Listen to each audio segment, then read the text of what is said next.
What is the future of AI relationships? Could it be the case that your relationship partner would be more satisfied with a virtual version of you that behaves 5% better than you do? Could you fall in love with a bot? How does an AI bot plug right into your deep neural circuitry? And what are the pros and the cons of that?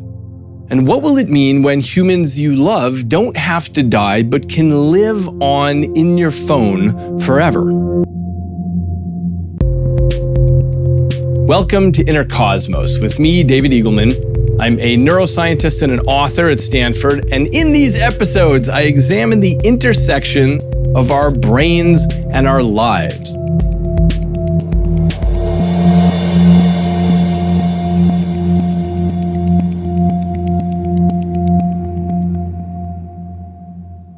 Today's episode is about relationships. Why are our brains so wired for relationships? Why do we want love so much? And will AI be able to serve as a key to that lock? And what does that mean for us as humans? So one of the things that's becoming increasingly popular among young men is having an AI girlfriend. You get to choose or set up a beautiful avatar. And what do I mean by beautiful? That's up to you. You can choose any model that you want with any sort of features that appeal maximally to you. But that's just what she looks like. The important part is the conversation. You start talking with her, and typically this is just text chat, but the technology is evolving into the upgrade of video chat where you see the avatar's mouth moving while she speaks to you. Now, typically the free or entry price gets you an avatar friend who lives on your phone and checks in on you and says nice things to you and is available anytime that you want to chat. And for a premium subscription price, you can upgrade to a steamier relationship. And here she'll text suggestive photos and she'll say things that you might only expect from pillow whispers. So the concern that people have expressed is whether this is going to impact the next generation of males. Now, as a side note, let me say that I suspect this will have whatever influence it has on both genders, on males and females, also straight and gay. But I do suspect that males will be the majority demographic simply because males tend to be more visually driven than females. So for the conversation here, I'm going to talk about it the way that it's mostly discussed in the media and in academic circles, which is straight males getting girlfriends this way. But keep in mind, this is a more generalized issue. Now, the question is, what will this mean for all future generations? Because with an AI relationship, you don't have to go out and confront all the difficulty of a real flesh and blood relationship. Real relationships get snippy. People get hangry in real relationships. Your partner might develop a crush on someone else and leave you, or hook up with someone else and you find out later.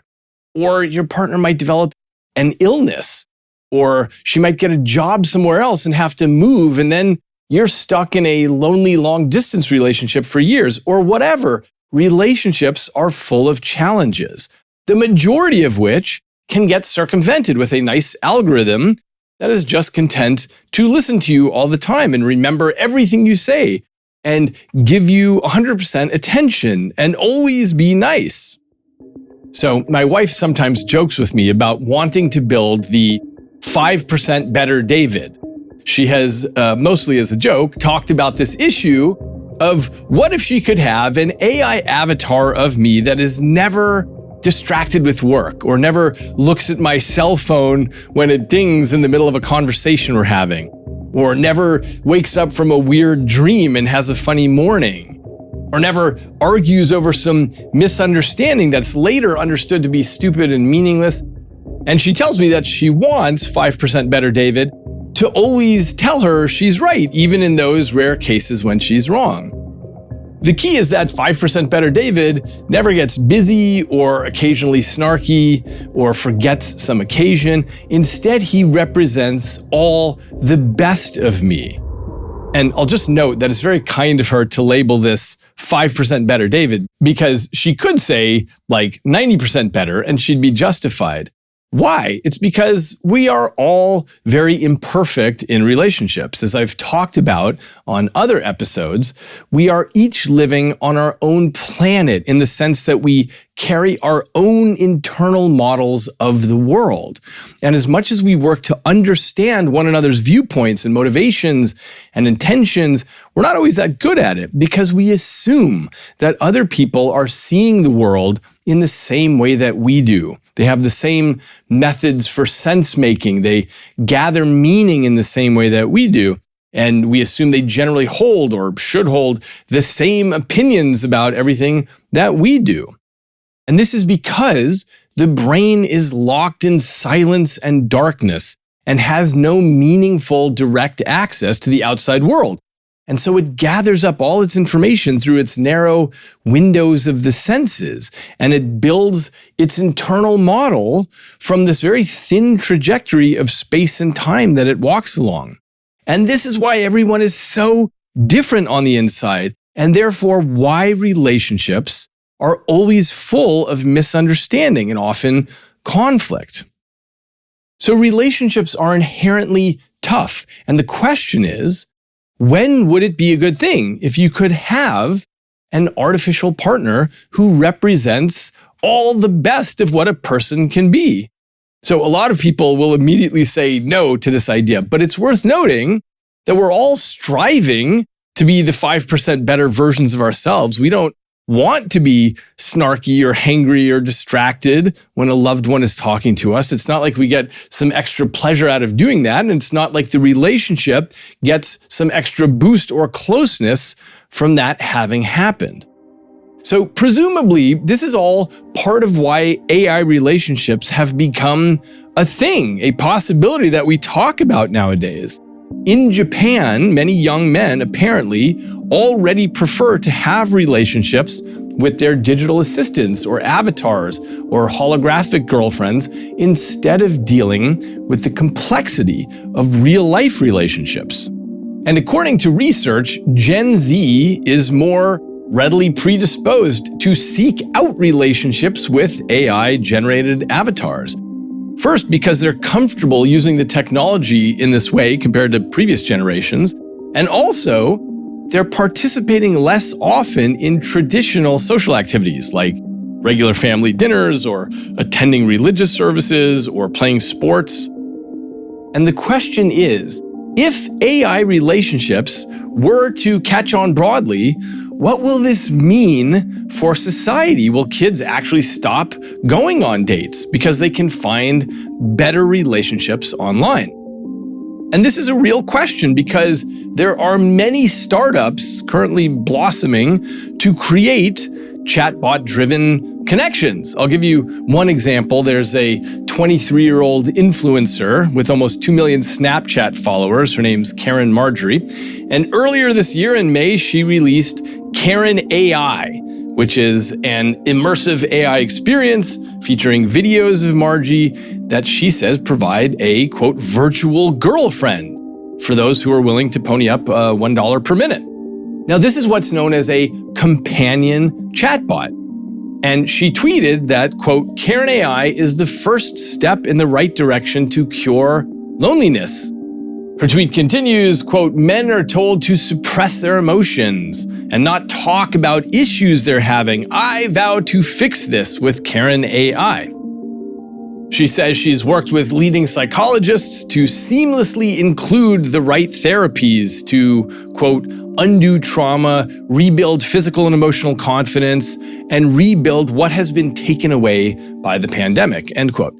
And by the way, as a side note, I think AI psychologists are going to be a truly important part of the clinical landscape by next year, because you can have a therapist that you can talk to 24/7, and the therapist never gets distracted or flustered and only cares about you and has a perfect memory for everything you've ever said, which is better than anybody else in real life. So back to AI girlfriends or boyfriends.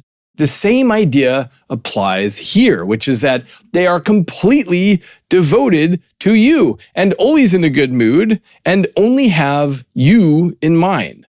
So what are AI relationships going to mean? Well, I think this is going to be a research question that sociologists and psychologists will study for the coming decades and centuries.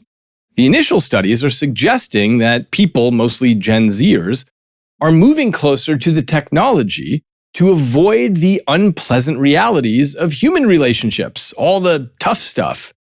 Is that detrimental? Well, it could be if it makes your human relationships harder, because maybe every time you guys have an argument in real life, your partner thinks, well, forget it. I'm bagging this. I'm going back to my comfort zone. So the concern, as you can probably guess, is that the rise of AI-driven relationships could exacerbate loneliness because they seem to be a meal, but they provide no calories, and I'll come back to that in a moment. In other words, AI-generated avatars could interfere with the relationships that young people are just learning to foster because the AI relationship might breed dissatisfaction with flawed humans. And this applies not only to lovers, but even to friends. It might be easier to have AI friends who aren't busy when you need them and can give you 100% of their attention whenever you need it. And let me throw in a different potential problem with AI relationships. So give me 1 second to take this tangent here. I was thinking the other day about the Fermi paradox. The Fermi paradox is, given the size of the observable cosmos with over 100 billion galaxies and each of them with 100 billion stars and each of those surrounded by some number of planets, what is the reason that we have not heard from any other alien species yet? And one of the proposals that has always been there is that maybe as civilizations become more technically advanced, they end up killing themselves. And this is why we haven't heard from other smart civilizations, because they are already gone. And every time I've seen this proposal, it's always in the form of warfare, things like nuclear bombs. They end up wiping themselves out. So civilizations become smart, and it's not long before they disappear. So, in thinking about AI relationships, it struck me as a possibility that if we had really, really great relationships with avatars, perhaps that would cause the birth rate of the species to collapse. I don't know if this has been proposed as a possible answer to the Fermi paradox, but maybe this should be included. Not civilizations disappearing because of bad things, but instead from having too much of a good thing, which could fool and eventually overwrite our mandate for reproduction. Okay, so no one knows what the long-term effects will be of these AI relationships, but I don't actually think the situation is as dire as some of these arguments suggest that it is. And I'll make two arguments to this end. The first revolves around human touch. We are deeply wired to care about touch. I'm going to do a whole episode on touch in the near future, but the bottom line is that touch helps us to connect with others, to feel safe and secure, to regulate our emotions. When you get touched, your brain releases oxytocin, which is a hormone that has calming effects and bonding effects. And oxytocin helps to reduce stress and anxiety. It can even boost your immune system. So we need touch to feel connected and loved, and a lack of touch leads to loneliness and depression and anxiety. So we're deeply programmed for touch, and also things like smell. And so it would presumably be quite lonely if all you had was the 5% better partner on a screen and you're just exchanging text messages, or just an avatar you can look at on your phone, or maybe even in the near future, you'll have a 3D avatar projection in your living room. But you won't have the hand squeeze and the hug and other forms of physical intimacy. Now, I assume people are working on AI robots that can provide touch, even something simple like touching your shoulder or laying a hand on your hand. And I can't imagine that it's going to be too hard to do. And it'll probably be not that great at first, but after a few tech cycles, you can imagine it could get pretty good. But in any case, at the moment, if you have a girlfriend who just lives in several square inches in your phone screen, you're going to be missing out on this fundamentally needed aspect of human communication that our brains seek. So the depth to which our brains are wired for touch suggests to me that the reach of AI partners into our lives is going to be limited because, at least as currently devised, their algorithmic reach never actually contacts our skin. And so that will be continued to be sought. Now, the second point to raise about whether AI partners can displace real human partners is that there's a sense in which fake partners have always been around. Just look at a book, look at a movie, look at any TV show. You have beautiful Hollywood actors and actresses, and they have flawless skin and perfectly coiffed hair and no hair where they shouldn't, and they have glittering white teeth. They are the epitome of health, and they always say the right thing. And you get to be the protagonist and enjoy experiencing that relationship. You find the partner and lose the partner, and then in Act 5, you regain the relationship with an epic kiss. This kind of fake relationship in books and movies isn't exactly the same as an AI relationship, but it has some similarities. They both represent a platonic ideal, a perfect relationship with someone who always says the right thing. We never see a love interest in the movie who is distracted or angry or interested in someone else or just really busy with work, too busy to spend time with you when you need them. You never see a love interest in the movies who wastes a lot of time taking selfies and trying to build a meaningless reputation on TikTok. People have no meaningful foibles in a good love story in a book or on television. Now, I've often wondered if we, in a sense, get cursed by the fairy tales we're surrounded with when we're looking for actual love. But I don't know. Perhaps those fairy tales help us past all the difficult stuff in a relationship. They get us to ignore the imperfect things because we believe so strongly in the possibility of a perfect relationship. So think about it this way. Say you were a space alien who had never watched or read a love story, and you had no concept of that. And the question is, when you met someone, would you think, wow, they seem to have very different opinions than I do. They think like this and I think like that. And they also spend some fraction of their time getting snippy at me or staring at their cell phone or whatever. So there's no way this can work. I don't know. I'm just speculating here, but I do wonder if seeing lots of models of love stories gives us the tools to view things in a more optimistic light, and that actually gives a chance to make the relationship work. In other words, it provides some aspirational glue where otherwise things would just fall apart. Now, the counter argument, of course, is that all these fantasies set you up with false expectations about love and relationships, which makes it harder to keep the relationship together once you see some degree of realism and disenchantment sets in. In any case, even if we do get cursed by these fairy tales in some way, it's still the case that there's nothing new about fantasy relationships. Now, maybe you argue, this is different because instead of the Julia Roberts movie that everyone watches, it's now something that is bespoke just for you. It's a one-on-one relationship. And maybe that's an important difference, but just keep in mind, the way that we humans enjoy literature is by living inside the story. You are essentially having a one-on-one relationship with Julia Roberts.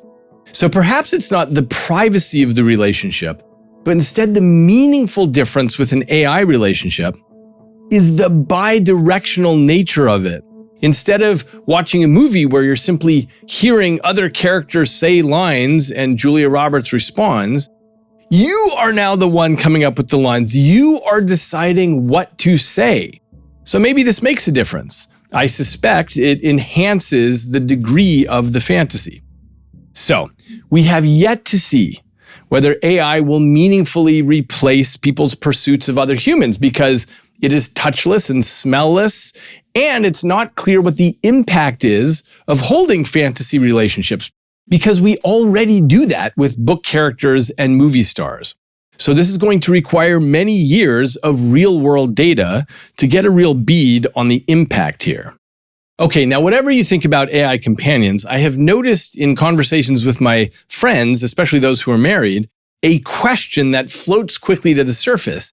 Is it cheating to have a relationship on your phone with a non-real person? And there are different levels, of course, of what an AI relationship could be. What if it's just an app like Replica that checks in with you like a friend who cares about you, and you can just chat innocently with it? This is the free version of the app. Okay, so that's one level. But what if you go in for the paid version where the conversation with the avatar becomes more spicy? And what if the cartoon-like avatar is highly attractive and dressed provocatively and is extremely suggestive in what she says? So I've informally surveyed several married friends about this, and it seems clear that opinions are all over the spectrum. Some wives and husbands feel fine about having their partner have an AI relationship on the side, and others said, no way. Now, for those who said no way, this is presumably because the issue plugs into very deep circuitry in their brain. It's interpreted as a threat to the relationship, and we are hardwired to fight against that. From an evolutionary perspective, what you want is for your mate to stick around and provide resources and child rearing, and anything that represents a threat to that is to be fought against. Now, the part that seems interesting here is that an AI avatar would not represent a direct threat in this evolutionary sense. You can't go and impregnate or be impregnated by AI. But nonetheless, your attention might be stolen away to some degree, possibly to a large degree. And beyond an evolutionary threat, a big part of what people get out of a relationship is the love and the attention that we all crave. So many people feel that they just don't want the AI bot to steal away even a fraction of that. A partner only has so much love and attention to give in a day, and you don't want half of it getting siphoned off to someone or something else. This shares some similarities to the situation of a person having an ex that they still talk with. And if a person talks very intimately with their ex, a spouse might feel like she or he doesn't really love that. Now, when it comes to the ex, if you were making the evolutionary argument, you could argue that the fear is that on a lonely night in the middle of a conflict, your partner might make a bad choice and slip back into a physical relationship. And so that relationship with the ex feels like a threat. But obviously, the carnal cheating can't happen with the AI bot, and yet the fear is still there. So that indicates one of two things. Either our evolutionarily programmed deep fears simply can't make that distinction, or it doesn't have to do with a future threat of physical infidelity, but instead it's just this issue about somebody else having that emotional intimacy with your partner, which steals away attentional resources from you. Now, this gets more interesting when we start thinking about having physical robots that can play a role in your life. Now, this is probably not going to happen in the next few years, but fast forward a century, and certainly everyone's going to face this scenario. Your partner can buy not just a mechanical device or blow-up doll, but can now have a convincing and attentive physical partner. So the question is, what if your spouse can get not only the emotional intimacy, but also the physical intimacy? So the people I surveyed about this who found the AI bot online a threat seemed to find this idea of an AI physical robot even a larger threat. Now, the interesting thing is that I can point out that there's a sense in which none of this is different from what their spouse might do anyway in terms of finding adult content on the internet and cheating in that way. But I think people have a reaction to internet surfing for the same reasons as they have the reaction to the AI bot, which is simply that there is less time and intimacy and attention toward them. This certainly won't apply to everyone, but the very general impression I've had from talking with people at different stages of marriage is that at the beginning of a relationship, people have a stronger reaction against AI relationships. They don't want their partner to be distracted. But people who have been in a relationship for a long time and have kids will sometimes see this as a way to get their spouse out of their hair. And they can be happy for the spouse because it addresses their spouse's needs and slakes their attention.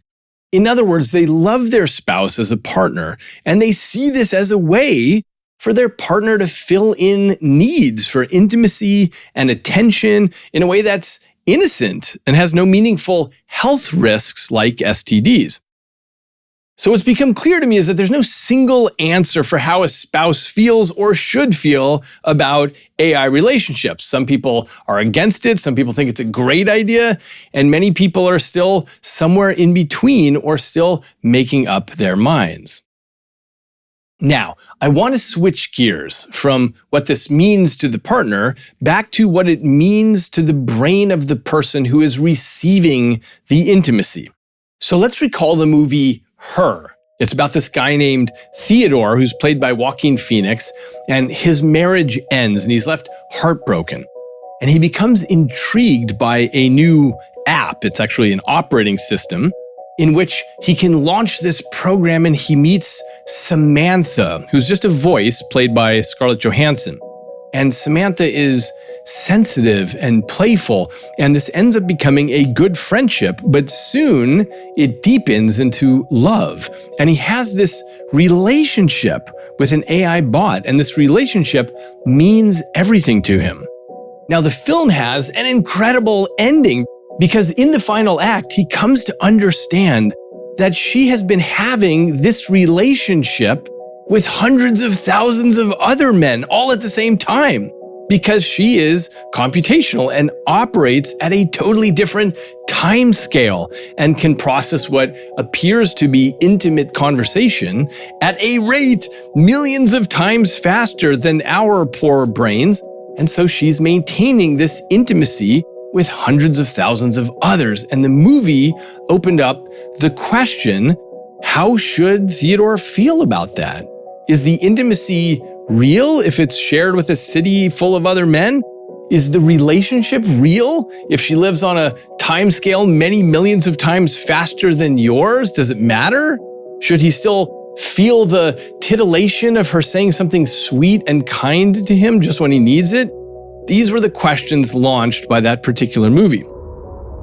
So I'm going to suggest a direction here that I don't believe anyone is thinking about, certainly not in Silicon Valley, where everything is about leveraging the power of AI to scale a product to millions or billions of people. What I'm thinking about instead is from the point of view of neuroscience. And the goal is not scaling, but instead focusing on the life of an individual and the specific details of what has shaped his or her brain.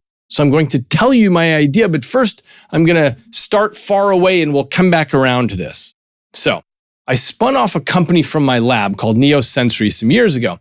And one of our inventions is a wristband to replace hearing aids, because the wristband listens in real time for high frequency parts of speech. And it vibrates to tell you, oh, there was an S. Oh, I just heard a T. Oh, that was a K. And so it clarifies what's happening at the high frequencies. And that helps people with age-related hearing loss to understand what word was just said. Now, to make the wristband good at detecting these high-frequency parts of speech, we needed to train a massive neural network with 6,000 hours of audiobooks. But it turns out that people with high-frequency hearing loss have a difficult time understanding, for example, children, because their voices are higher frequency and there are no audiobooks read by children. So we had no way to train the neural network with any kind of massive data from children's voices. So here's what we did. Led by one of our engineers, Yang Yi, we had my 8-year-old daughter read 45 seconds of text into a microphone. And then, with some keystrokes, Yang Yi turned that into her voice reading 6,000 hours worth of books. And then we trained up the neural network on that corpus. And we did the same thing for my 11-year-old boy. So now I can listen to any book read by my children as though they took the tens of hours to sit down and read the book in the studio to me. So this technology, which exists now, which allows you to capture the cadence and prosody of a voice, this gave us a really straightforward solution to a problem. But this technology has also led to many legal and ethical questions, for example, about celebrity voices. Like, can you use John Lennon's voice to sing you a personalized song to get you to sleep? There are all kinds of legal battles blossoming as people try to figure out the rules around this. But I'm not going to talk about that today because my interest is in finding the single voice, or maybe small handful of voices, that have meaning to your brain uniquely. Here's what I mean. When we did this project with my kids' voices, that got me thinking because my father passed away 3.5 years ago, and he was a major influence in my life, and I miss him. So I went through my old videos and found some short clips of him speaking. And I wondered if there was enough there that I could actually make an AI bot out of his voice so I could hear him speak whenever I wanted to. And it made me wonder about the degree to which that's a healthy thing. But I decided there was nothing bad about it. What a pleasure to be able to hear my dad's voice for the rest of my life, and to have that trigger my fond memories of him. Wouldn't it be cool to have him read audiobooks to me in the way that he read to me when I was a child? And I thought about what it would be like for my mother if I programmed a sentence to her in his voice. Like, I love you and I'm thinking about you. I love you and I'm thinking about you. And when I turn 90 years old, wouldn't it be amazing to hear him say, "Happy birthday, David," just like he did when I was a kid? Happy 90th birthday, David. I hope this orbit is the best one yet. Or at New Year's Eves into the future, for the rest of my life, he can wish me the best, even though he will have been gone from the planet for a long time. Happy New Year. I can't believe it's already 2053. And what I realized as I was reaching my arms down into this is how powerful this technology is going to be, because it will be so compelling. I'm not talking here about the issue of using somebody's voice to fake an ATM transaction or fake a kidnapping or any of the AI concerns that people have expressed. Instead, what I'm talking about is the unbelievably compelling way that an AI voice could mean something to you emotionally. After all, I grew up my entire life, from the moment I was born, hearing my father's voice. It's so embedded in my neural circuitry that a voice with exactly that cadence and prosody would have enormous emotional sway on me. And again, I'm not talking about all the bad things that could be done with that. Instead, because this episode is about relationships, I'm talking about what it would be like and how I could leverage the intimate nature of that relationship. For example, let's say that I wanted to get myself to stop doing something. I don't drink, but let's say I did and that I wanted to stop drinking. So imagine in the near future, I build an app that tracks my GPS location, and when it sees I'm about to walk into a bar, it launches my father's voice in my ear, telling me, "Hey, David, don't do this. Hey, David, don't do this. I believe in you. I believe that you have the strength to resist this." I think that would be extraordinarily compelling. This would be a technique to plug into a relationship that already exists deep in my neural networks, and it could leverage that for good. So this is a way that we can right now take a loved voice and extend your parent, let's say, past what Homo sapiens can normally do. They can live on beyond their passing away to keep playing a role in your life. Now, there's a sense in which you might say, well, there's nothing new here.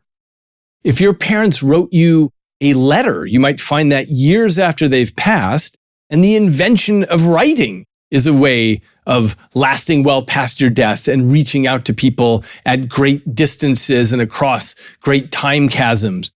But what is new is that I can get my father to talk about things that simply didn't exist when he was alive. Maybe 20 years from now, I'll look up the Wikipedia page about room temperature superconductivity, and I'll get to listen to it in his voice, like he's teaching me something the way he used to when I was a little kid.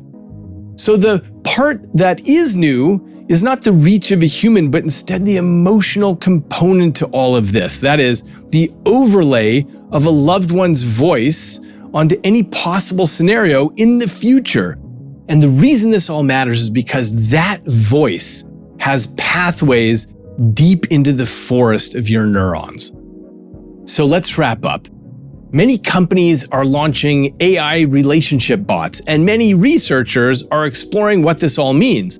But I don't really think we know the answers yet. It's likely to take a whole generation before we know what the effect is. Are people discovering a beautiful technique to address the loneliness crisis here? And they have someone to turn to in the middle of the night who says something caring to them and always has their best interest in mind? Or are we entering an era that exacerbates the loneliness crisis and at worst fills our belly with empty calories and counteracts our reproductive mandates like a perfect drug that spells the end of the species? Only time will tell. Go to eagleman.com/podcast for more information and to find further reading. Send me an email at podcast@eagleman.com with questions or discussion, and I'm making monthly episodes in which I address those. Until next time, I'm David Eagleman, and this is Inner Cosmos.